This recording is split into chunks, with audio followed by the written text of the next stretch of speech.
الحمد لله رب العالمين الصلاة والسلام على سيد الأنبياء والمرسلين أما بعد فأعوذ بالله من الشيطان الرجيم بسم الله الرحمن الرحيم.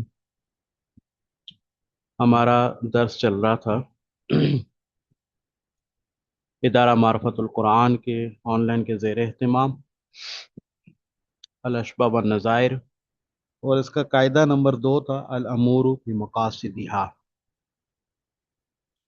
تو اگر آپ دیکھیں تو کل بھی ہمارا اس پہ بڑی تفصیلی بات ہوئی تھی، پریزنٹیشن بھی وہاں پر پیش کی گئی تھی. الامور بمقاصدها، کہ جتنے بھی معاملات ہیں ان کے پیچھے قصد اور ارادے کو دیکھا جاتا ہے، اصل کام کا جو فیصلہ ہے وہ پھر بعد میں کیا جاتا ہے. ہم اس کی مثالیں پڑھ رہے تھے، اسی سلسلے کو آگے جاری رکھتے ہیں. غازی جو ہے وہ اگر تکبیر بلند کرتا ہے تو اس کا یہ تکبیر بلند کرنا جو ہے وہ ثواب پر مشتمل ہوگا.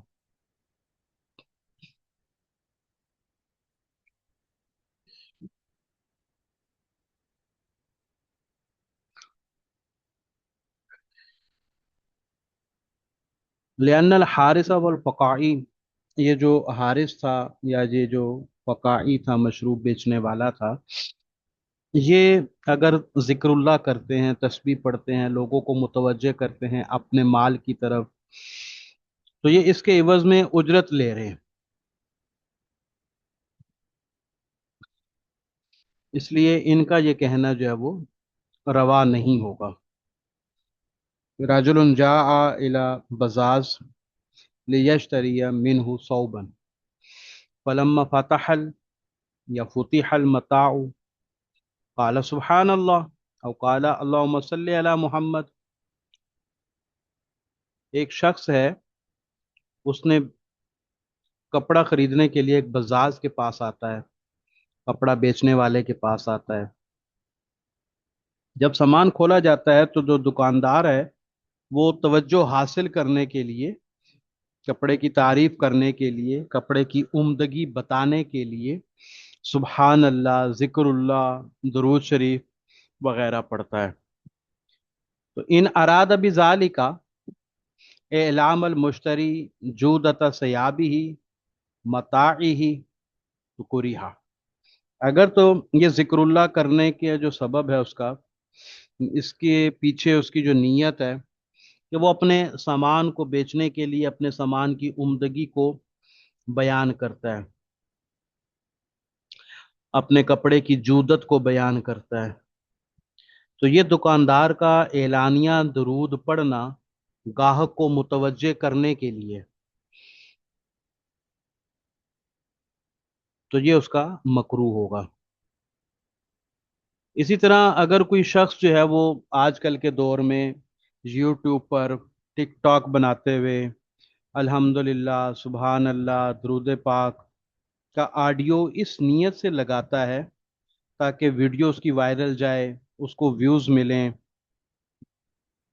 اور مونیٹائزیشن سے پیسہ کمایا جا سکے، تو یہ ظاہری بات ہے کہ یہ بھی اسی محل پر آ رہا ہے کہ وہ ذکر اللہ کو، درود پاک کو اپنی اجرت کے لیے اور اپنی دنیاوی منفعت کے لیے استعمال کر رہا ہے تاکہ پیسہ کمایا جا سکے. تو قرآن یا ذکر کو محض مارکیٹنگ ٹول بنانا، تو یہ الگ حکم رکھے گا، اور وہ کہ جو خالص ذکر اللہ کرنا، اللہ تعالیٰ کی حمد بیان کرنا، مدح بیان کرنا ذکر اللہ کی نیت سے، وہ الگ حکم رکھے گا. تو ظاہری بات ہے کہ یہ جو ہے وہ مکروہ ہے اگر دنیاوی منفعت کے لیے اس کو استعمال کرتا ہے. فیہا ایدن اذا قال المسلم لذمی اطال اللہ بقاکا قالوا ان نوا بقلبہ ان یطیل اللہ بقاءہ لعلہ ان یسلم یا یسلم او یعدل جزیۃ عن ذل و صغار ولا باس بھی لأن هذا دعاء لہو الی الاسلام لمنفعت المسلمین. کہتے ہیں اگر کوئی شخص جو ہے وہ ذمی کو کافر کو دعا دیتا ہے کہ اللہ تیری عمر لمبی کرے، اطال اللہ بقا کا، اللہ تجھے باقی رکھے یا لمبی عمر عطا فرمائے. اب یہ دعا دینے کی پیچھے اس کی مقصد اور نیت کیا ہے؟ اگر تو اس کا مقصد اور نیت یہ ہے کہ بھئی اس کو لمبی عمر ملے تاکہ اس کو سوچنے سمجھنے کا موقع زیادہ ملے اور یہ ہدایت پر آ جائے، اللہ تبارک و تعالیٰ جو ہے وہ اس کو ہدایت عطا فرما دے، یہ اسلام قبول کر لے، یہ اسلام کی طرف آ جائے، یا یہ کہ یہ جزیہ دیتا رہے اور مسلمانوں کو فائدہ ہوتا رہے اس کا جزیہ دینے سے. تو اگر ان نیتوں کے پیش نظر وہ دعا دے رہا ہے تو یہ دعا دینا اس کا درست ہے. لأن ھذا دعاء لہ الی الاسلام، کیونکہ یہ گویا کہ اس کو اسلام کی طرف بلانا ہے، یہ اس کے حق میں دعا ہے. لمنفعت المسلمین، یا یہ دعا ہے مسلمانوں کے فائدے کے لیے کہ مسلمانوں کو اس کے مال سے اس کے ٹیکس سے فائدہ حاصل ہو. تو نیت پر ڈیپینڈ کیا اس کی دعا.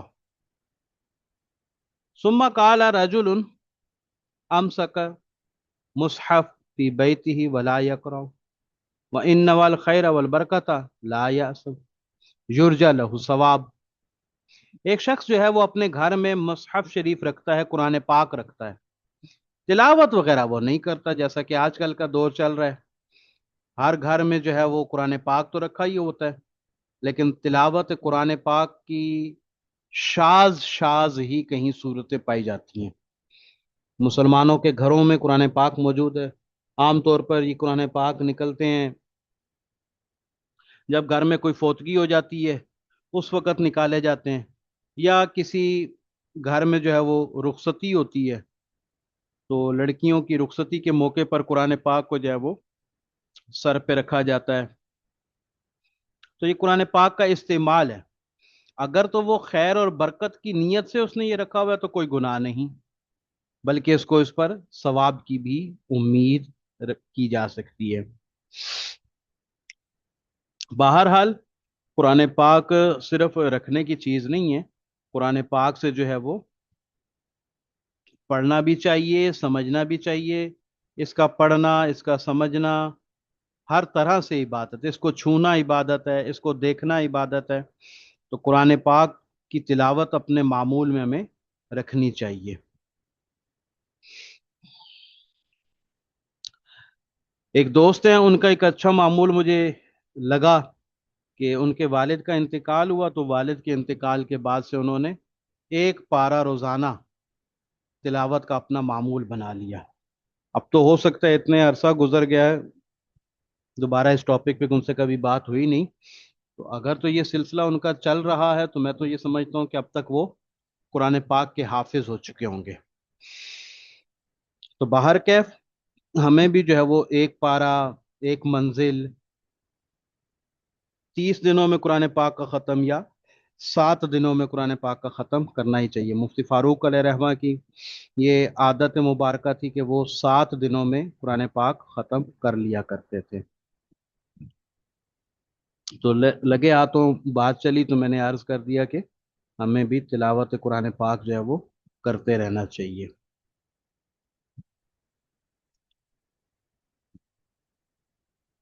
ثم قال رجل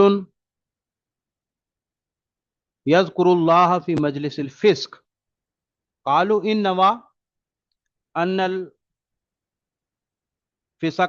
یشتغلون بالفسق وانا اشتغل بالذکر فهو افضل احسن وان سبح فی السوق ناویا ان الناس یشتغلون بامور دنیا وانا اسبح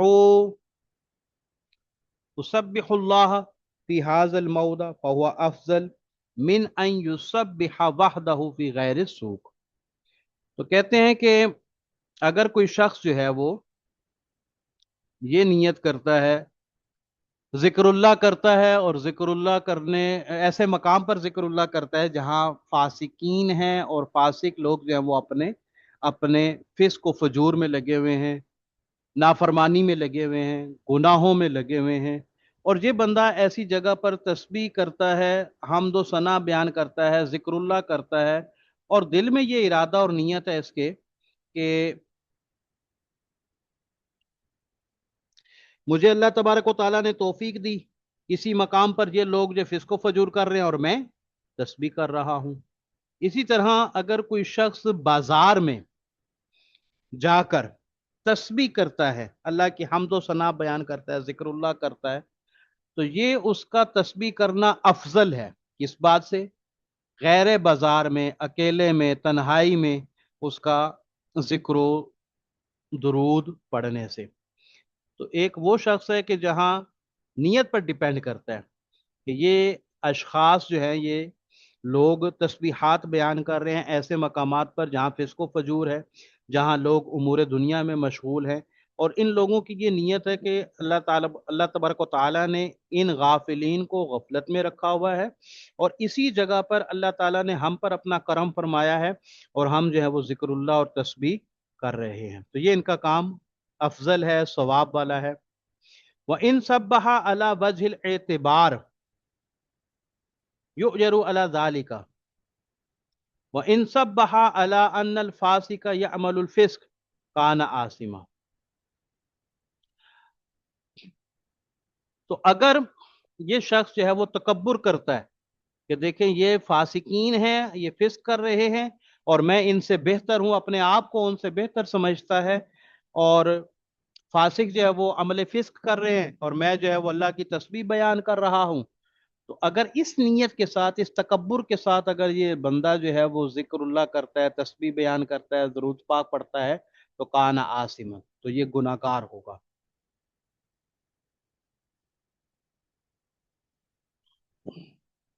اسی طرح کوئی شخص اگر سوشل میڈیا کا استعمال کرتا ہے اور سوشل میڈیا پر یہ سمجھتا ہے کہ لوگ جو ہیں وہ یہاں پر غفلت میں پڑے ہوئے ہیں، اور میں جو ہے وہ کوئی ایسی ویڈیو نعت کی یا تلاوت کی اپلوڈ کر دوں گا کہ جس کی وجہ سے مجھے نیکی ملے گی، اگر کوئی دیکھے گا تو اس کو بھی ثواب ملے گا، اپنا سٹیٹس لگا دیتا ہے نعت کا کہ لوگ چلو 30 سیکنڈ کے لیے، 1 منٹ کے لیے جب تک میرا سٹیٹس دیکھیں گے تو نیکی میں مصروف رہیں گے۔ تو ان اچھی نیتوں پر اللہ تبارک و تعالیٰ سے امید اجر ہے۔ پھر قال ان سجد للسلطان فإن كان قصده التعظیم والتحیۃ دون الصلاۃ لا یکفر۔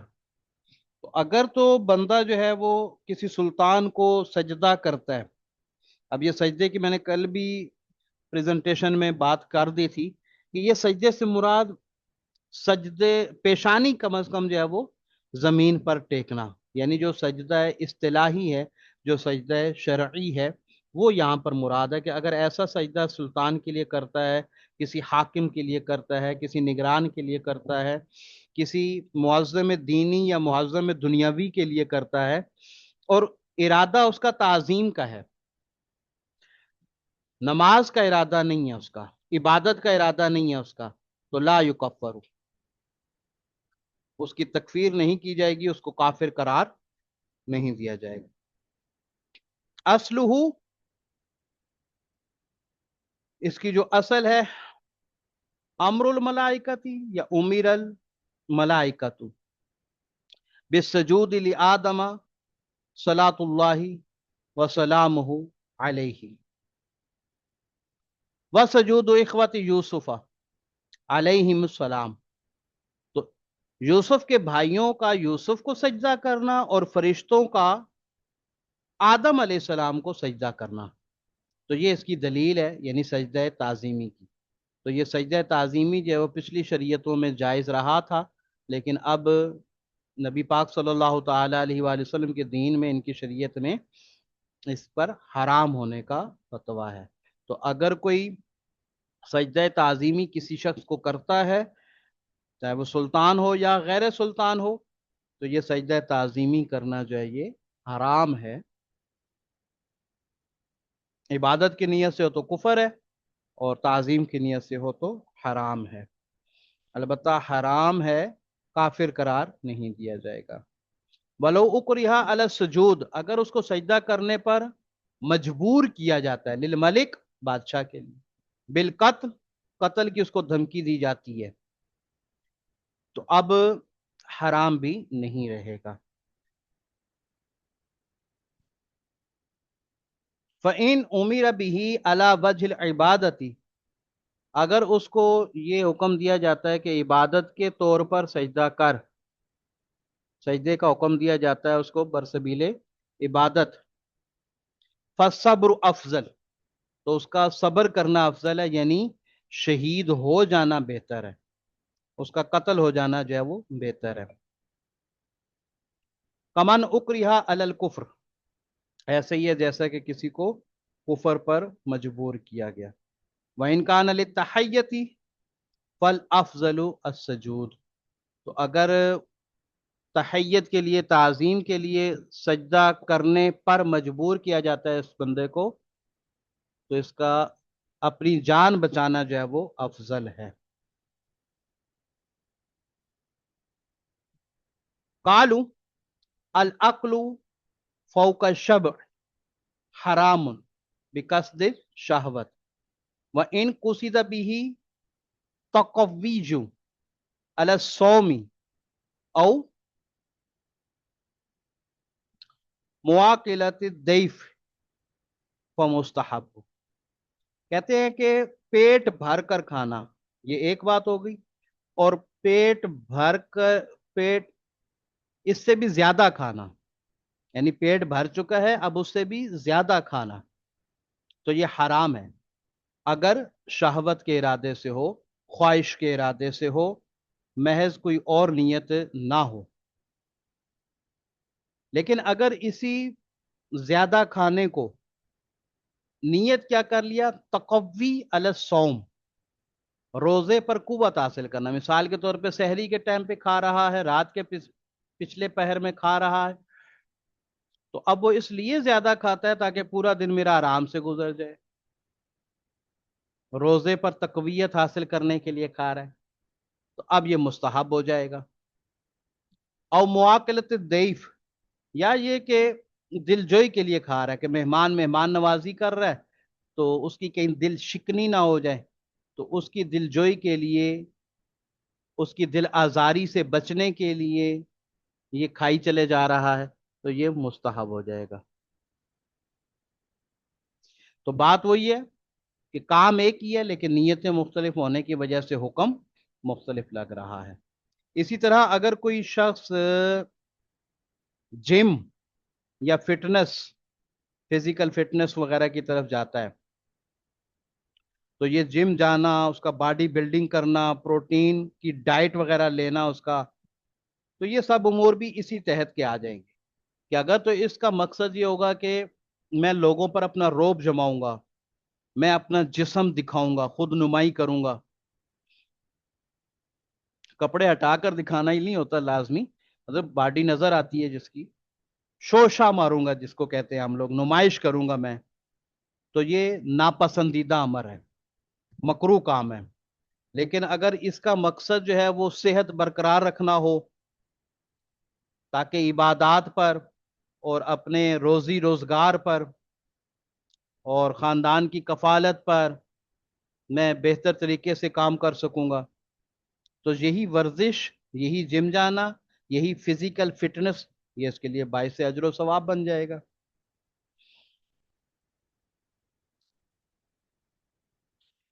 قالوا الکافر اذا تترص بالمسلم فإن رماه مسلم فإن قصد قتل المسلم حرم وإن قصد قتل الکافر فلا حرم. تو کہتے ہیں کہ اگر کسی کافر نے مسلمان کو ڈھال بنا لیا، اپنے سامنے کر لیا بھائی اس نے، اب یہ مسلمان جو ہے وہ ہاتھ میں ہتھیار رکھا ہوا ہے اس نے، جیسے یہاں پہ تیر رکھا ہوا ہے اس نے، اور وہ تیر مارنے لگا ہے، پسٹل رکھی ہوئی ہے تو گولی مارنے لگا ہے، تو اگر تو وہ کافر کا نشانہ لے کر کافر کا ارادہ کر کے کافر کو مارتا ہے تو اب اس کے لیے حرام نہیں ہے، لیکن اگر وہ مسلمان کا نشانہ لے کے مسلمان کو مارنے کا ارادہ کرتا ہے تو یہ اس کے لیے حرام ہوگا۔ لولا خوف الاطالت لأوردنا فروعا کثیرا شاہدتن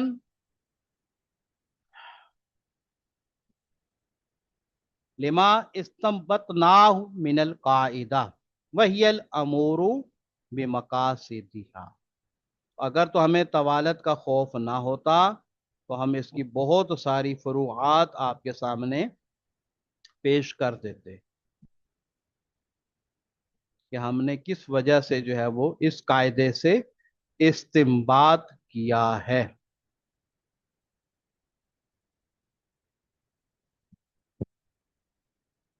استنبطناہ من القاعدہ، قاعدہ کیا ہے؟ الامور بمقاصدها۔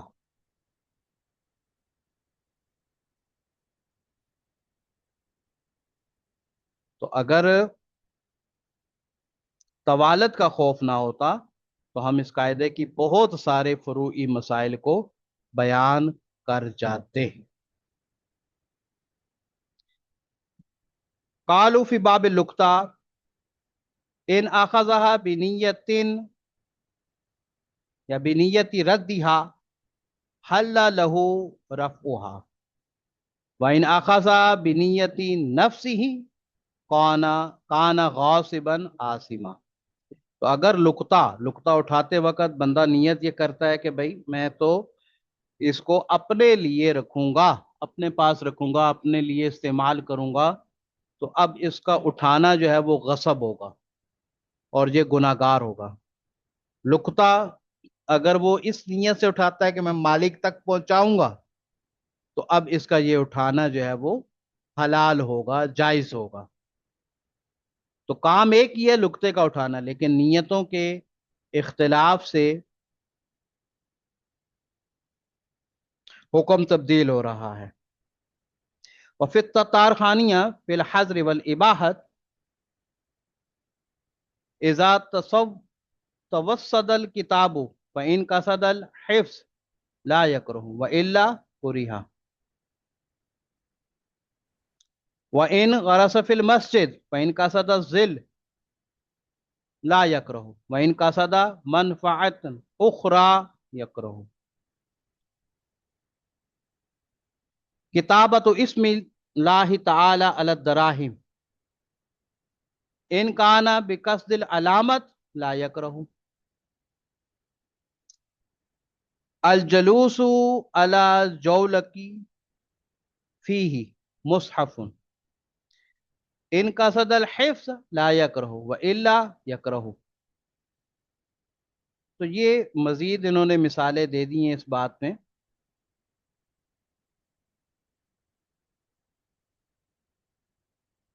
تو اگر کتاب یاد کرنے کا ارادہ رکھتا ہے تو پھر مکروہ نہیں ہے، اور اگر کسی اور وجہ سے تو پھر مکروہ ہے۔ مسجد میں اگر وہ پودے پر پھل پھول پیڑ وغیرہ لگاتا ہے، اگر اس سے نمازیوں کے سائے کا اہتمام کرتا ہے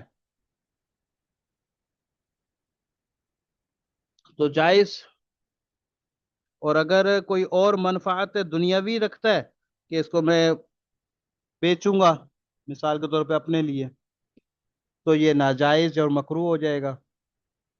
اسی طرح اگر کوئی دراہم پر، پیسوں پر اللہ تعالیٰ کا نام لکھتا ہے اور نام لکھنے سے ارادہ اس کا یہ کہ علامت ہو جائے گی، ایک نشانی ہو جائے گی، ذکر اللہ کی برکتیں مل جائیں گی، تو مکروہ نہیں ہے۔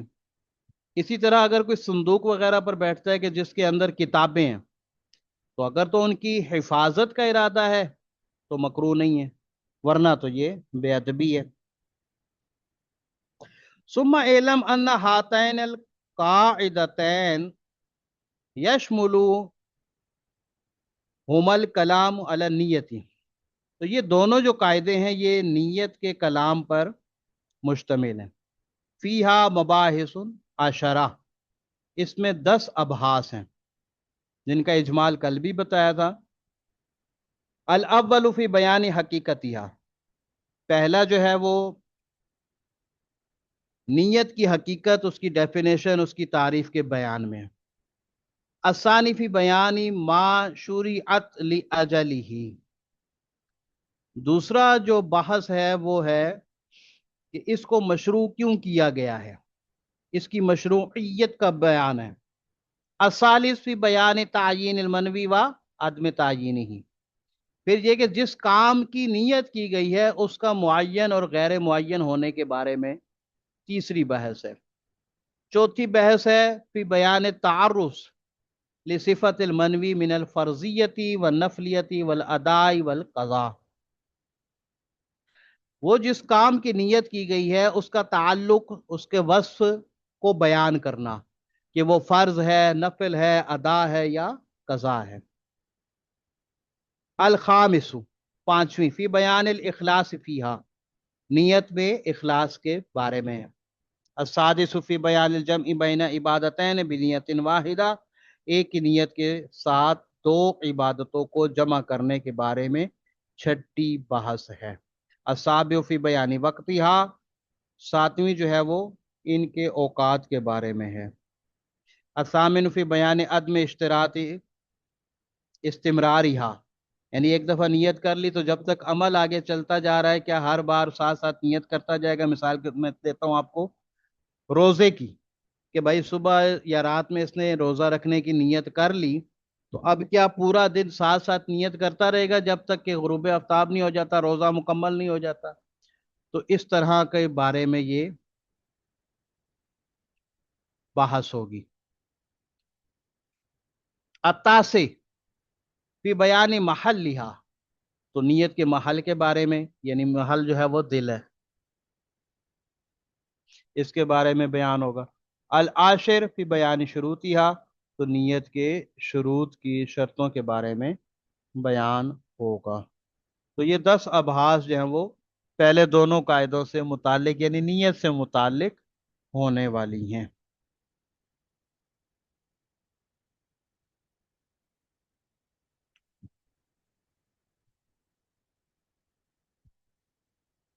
تو نیت کی حقیقت کا بیان، نیت کے مشروع ہونے کا بیان، جس کام کی نیت کی جائے اس کے متعین ہونے یا نہ ہونے کا بیان، نیت کے یا جس کام کی نیت کی ہے اس کے وصف کا بیان، فرض ہے یا نفل ہے، نیت میں اخلاص ہونے کا بیان، ایک نیت سے دو عبادتوں کو جمع کرنے کا بیان، نیت کے وقت کا بیان، نیت کے تسلسل کی شرط، ارکان میں نیت کا حکم یا نیت کا محل، اور نیت کی شرائط کا بیان۔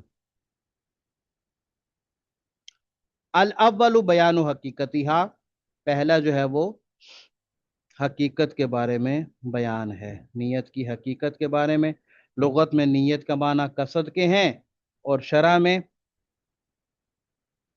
النیت فی اللغت القصد کما فی القاموس،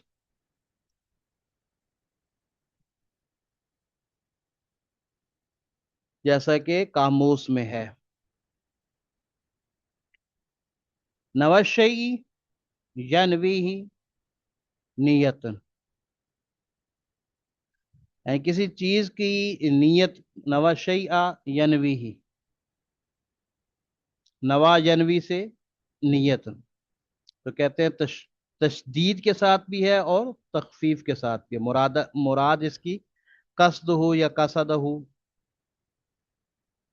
ارادہ اور قصد کرنا ہے۔